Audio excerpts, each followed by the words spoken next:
Hello, CGE bargaining team.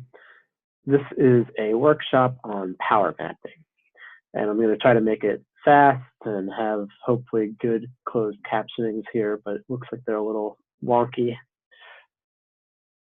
So to begin with, the reason that we're doing this workshop is to assess the structures of power at OSU in order to develop a strategic plan for victory in bargaining. And just to begin with some basics, why do we talk about power?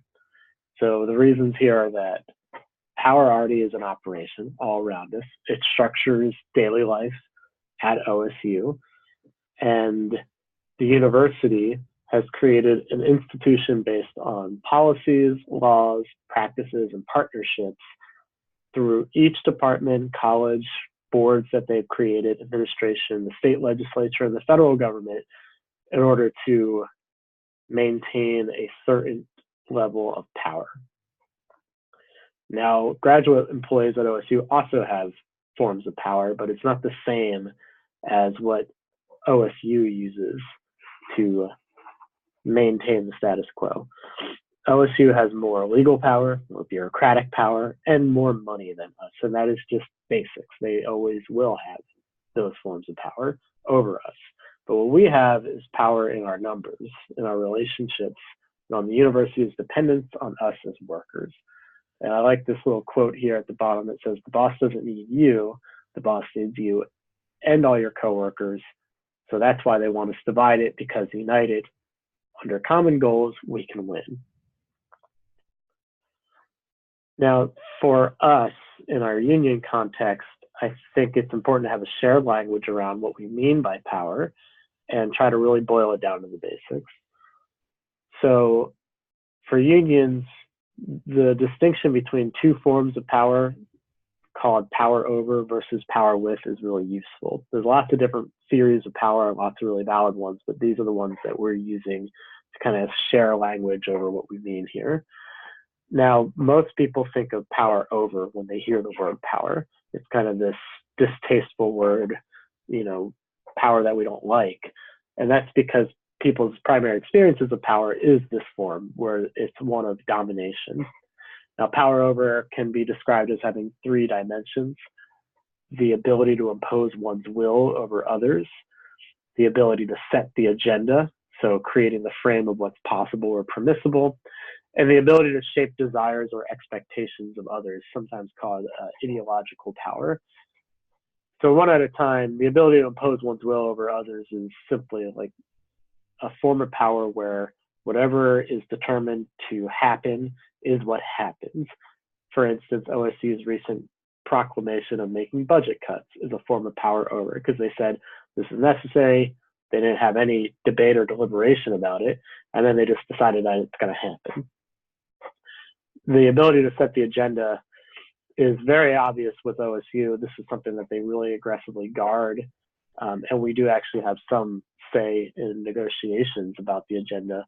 But anytime they have like a public meeting, a board of trustees meeting, for instance, they literally write the agenda, framing what you're even allowed to talk about in that specific meeting. And even when it comes down to public comments, they have a structured way that they give you the ability to make comments. So you have 3 minutes, you sit at this table, you can only speak about these topics and so forth. So that's setting the agenda.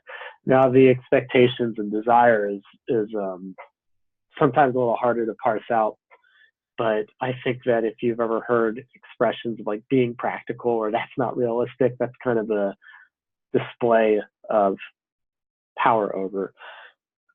Back in 1999, before CG even had healthcare, at that moment in time, it was said not to be realistic to even say that graduate employees deserved healthcare or could win it. And today we have 90% of our healthcare covered by OSU.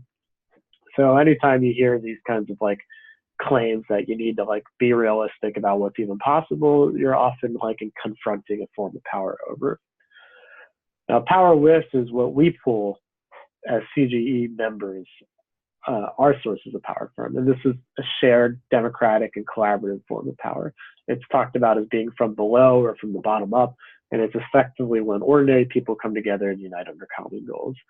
So power with is really tapping into our social networks and relationships and creating a strong foundation of solidifying those relationships and then scaling them up. So that means that our power is in our relationships, who we know, and how we pull those relationships together, and in our numbers. Now, this visualization is just kind of a way of looking at what power over looks like visually. So this is the OSU Board of Trustees. Now, the Board of Trustees is a 15-person board with one student representative who's not represented on this map because it's always changing. And they are tasked with being the highest governing body of OSU. They set the budgets each year, or they approve the budgets each year. They set the tuition cost each year. And in general, they have the overarching authority to change policies and dictate like the practices of OSU. In practice, they're effectively a rubber stamping board. The way they get appointed is by the governor of Oregon. And what we know is that President Ed Ray effectively generates a list of recommendations of who he thinks should be on the board, and the governor just says, okay. So the board is supposed to supervise Ed Ray and the provost, Ed Fazer, but effectively they pick their own bosses. Now, if you look at this, you'll see what I've done here is put every person on the board and then created little connections to their corporate backgrounds or their backgrounds in the workplace. In the middle is just some highlights, just to kind of like give a snapshot. But you can see that 2 members out of the 15-person body of the board have backgrounds with Nike, connections with Nike company. 2 are from the oil and tar sands industries. We have 4 from mass agriculture and timber, pretty big in Oregon. And just kind of skipping around, you got 3 from the financial sector. You got 2 from big tech. You actually, interestingly enough, you only have 4 people from educational backgrounds, and all of those 4 happen to be from administrative backgrounds. They're not teachers or workers, they're admins. And then 3 of them are also on OSU's Foundation Board of Trustees. Now, the foundation governs the endowment of OSU, and they're a separate board and have like kind of separate tasks what they do. But 3 members on this board also sit on that board. Getting down to more specifics of what power over looks like, you can see people like Derry Callahan here. I think I got a little pointer function, yeah. Daryl Callahan, you can see he's also on the Board of Trustees Foundation. He's the former VP of Chevron Texaco and the former president of Chevron Oil. Patricia Obedient is another interesting person, also on the foundation for OSU's board. The VP of Weyerhaeuser, which is like a big timber company in Oregon. And on the corporate board of Suncor Energy, and Suncor actually is invested in tar sands oil extractions from Canada. And Patricia Obedient was also ranked the top one of the top 25 CFOs for S&P 500 companies. So the S&P 500 is the 500 highest grossing corporations in the whole world, and CFO is an acronym for Chief Financial Officer. So this person was like basically in charge of the financial portfolio of like mega billionaire corporations and was ranked as like one of the top 25 most influential people in that position. So those are just 2 examples of people. You can like kind of look at this and everybody will get some materials later to look at this more closely, but these are the people that govern OSU. They're all from corporate backgrounds. And this is what power over looks like visually. We're going to look at what power with can look like visually later in this workshop.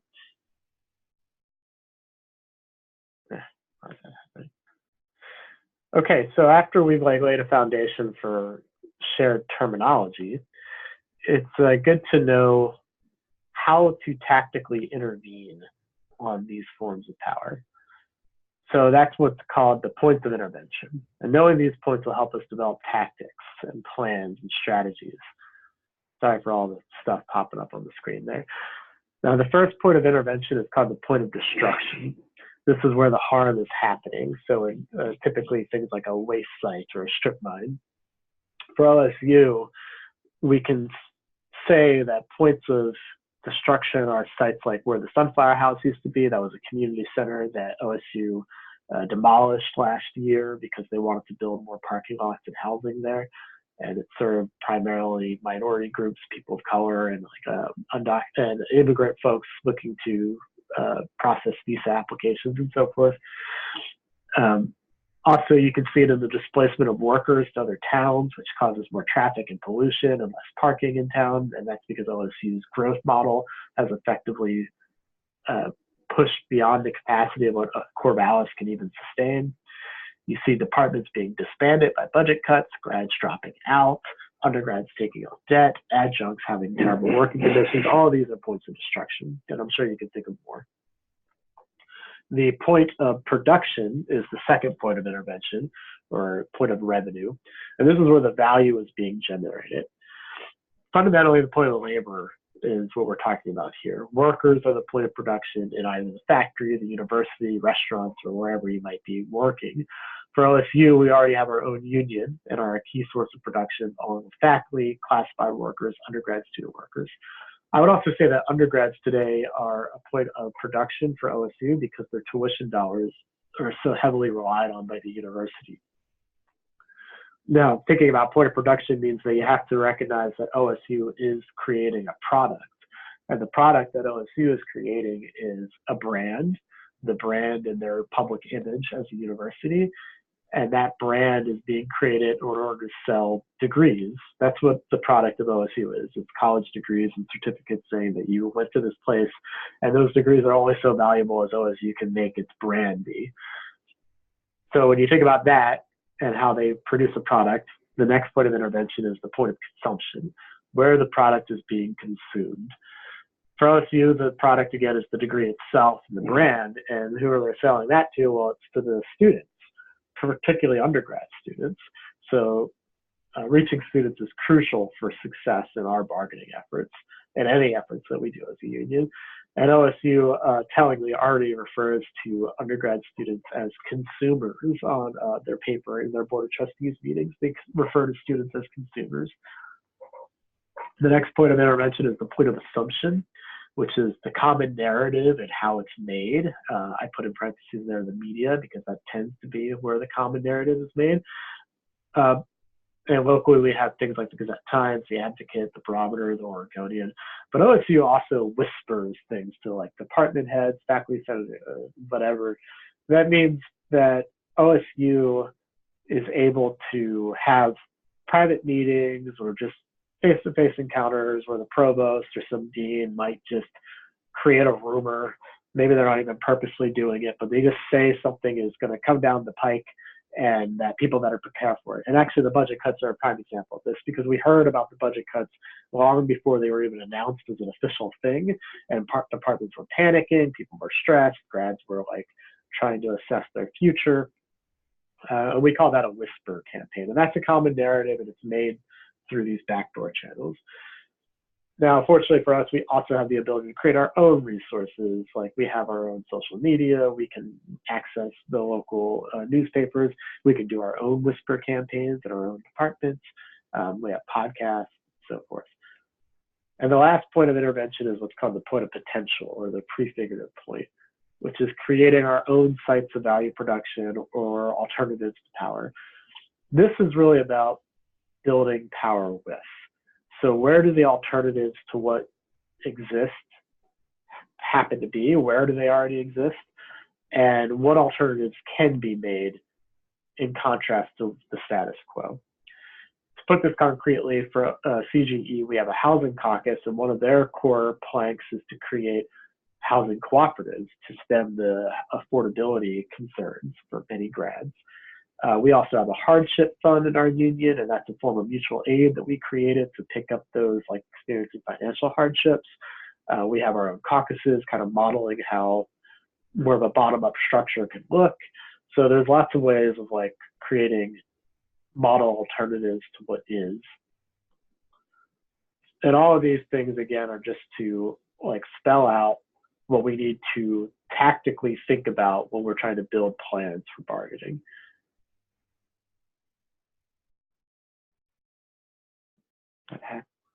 Sorry.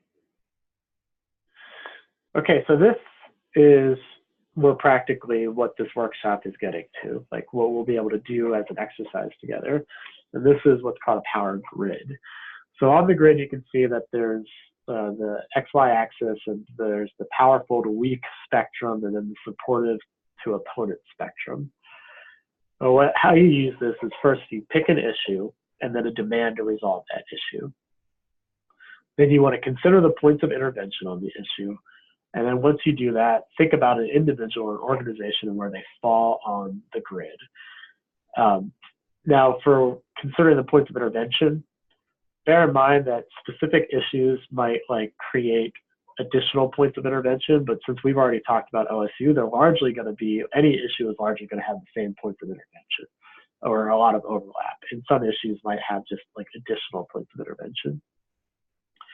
But one thing that we've been using as an example in our workshops is the lack of child care benefits for graduate employees.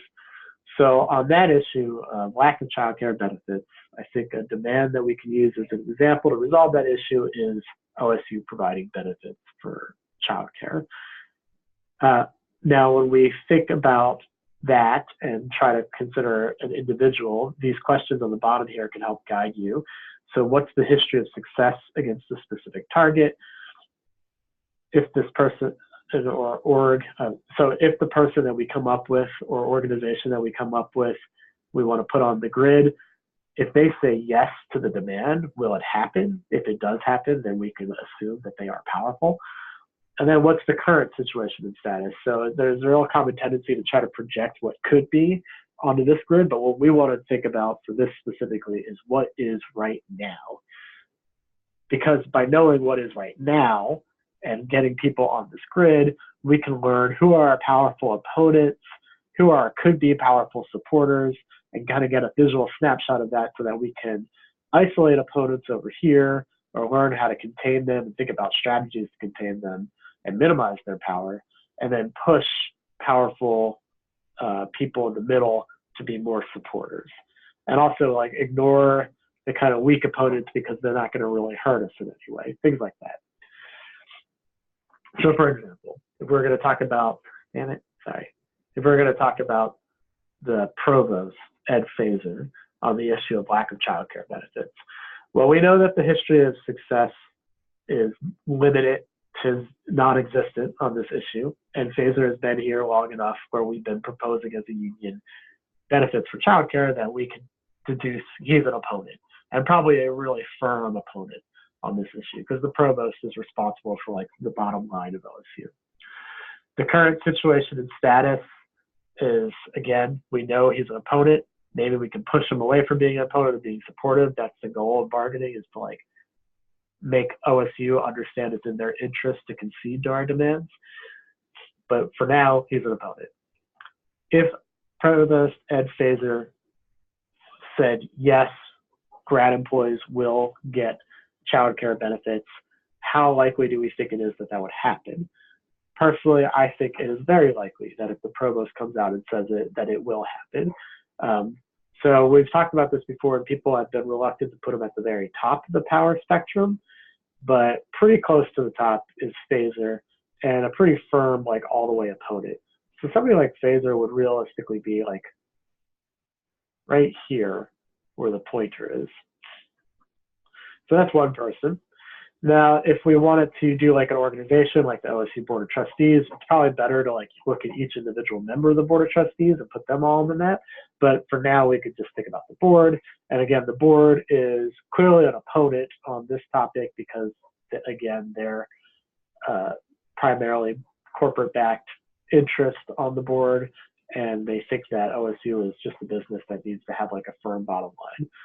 And if the board came out and said that we support grads having childcare benefits, you better believe that that's going to be something that would actually happen. So I would say Fazer is probably around here. The board is probably slightly above him. In practice, they work in tandem. But so this is why this power grid is helpful. What we'll do eventually is pick an issue and start putting as many people and organizations on this map as possible so that we can see where the power is, where our powerful opponents are, where our powerful supporters are, so we can mobilize our supporters, isolate our opponents, and create plans of action. Now, the question becomes, how do we do this? And the way how is with this concept called whole worker organizing. This is how we build power with and how we win. So just briefly, there are debates within the entire history of unions and still today about what are the issues that unions should actually organize around. And in my opinion, the worst unions are those that, the worst meaning the least effective unions, are those that think that the only issues for unions are like salaries and benefits and things that happen literally at the work site. But we know that human life is more complex than that, and any issues and struggles that people experience aren't simply experienced on the clock at the workplace or are private matters for the home. So if you're a person that is struggling with childcare costs, you experience that at the home, but you take that struggle with you to work, and vice versa. Those things can't be neatly separated. So the lesson there is that if issues don't stop at the workplace, neither should our union. Our union needs to extend into trying to improve the entire quality of life for all workers, regardless of where the harm is happening. Now, what that means is thinking about people as workers, as whole people. And by implication, our social relationships are how, as whole people, we build strength and power. So our relationships with family, friends, associations, sports leagues we're in, dance clubs, restaurants we're regulars at, bars we frequent, and so forth. That's the material by which we build power with each other. The strength of our relationships, both inside and outside the workplace, and bringing those relationships fully into our organizing efforts is how we win. For a visual of what this could look like, this is an example of a whole worker map. Now there's a hypothetical worker in the middle here, and then this worker is mapping out all of their social relationships. So their relationships to local businesses, to their immediate neighbors, adult clubs, sports teams that their child is on, other unions, social media, local politicians, sports teams, their faith, their children's school, their extended family, and their spouse. And you can see why this is powerful is because, one, it gives you an indication of the material social relationships that you have to pull from and to think about integrating into our campaigning. But two, if you notice, like, this person has a spouse, and that spouse also has their entire social network as well. And they also have their extended family who has social networks. Every one of these bubbles is going to create another bubble outside of it. So if you imagine every person on our bargaining team having a map like this, they will be able to put things like their department and their cohort of their department, CGE, other unions they might be involved in, bars they might go to, businesses they might go to, people that they just know in town. We've learned in the past that some of our members have personal ties and relationships with, like, the CEO of Pacific Source Healthcare. When you start thinking about this and understanding that your networks are how we build power, it becomes more clear what is necessary for us to do in bargaining in order to win. So just for example, the local businesses. Imagine if you go into a gym that you frequent, and the gym is a place where you know people and you know the staff, and the gym, by talking to you, starts recognizing, like, oh, this person that comes to our gym frequently is dealing with some union issues and wants our support. And so they decide to put up a sign just saying, we support CGE bargaining, right in their window. And everybody that goes there sees that. And then you also have businesses like Bombs Way Cafe or American Dream Pizza or whatever. All the businesses on Monroe Strip, suddenly you see, we support CGE's bargaining in their windows. And the person that goes to the gym and also goes to American Dream for a slice of pizza sees the same sign in both places. And then they just continue to see visibly where our union is, who it impacts, and who supports it. And it becomes more of a community campaign than just a campaign narrowly about grad employees.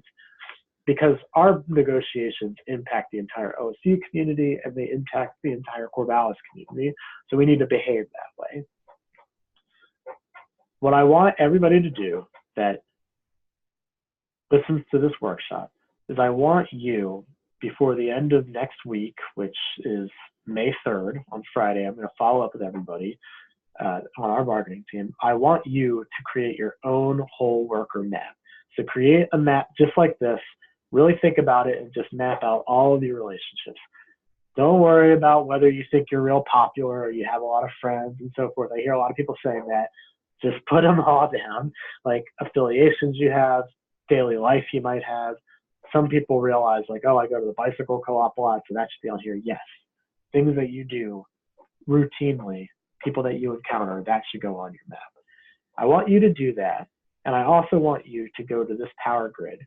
I want you to pick an issue that's important to you, pick a demand that you believe is necessary to win on that issue, and then start putting people on the power map, as many individuals and organizations as possible. I'm going to gather all of this from everybody, and we're going to use this material to use as a foundation to build a organizing campaign on for our bargaining. So the more power grids we have with issues and demands, and the more whole worker maps we have to see like where we can pull our networks together and build a powerful campaign around, that's how we're going to win. If you have any questions, any comments about this, feel free to just email me. My email is organizer@cge6069, and let me know if this was helpful for you. Okay, I'm going to end it now.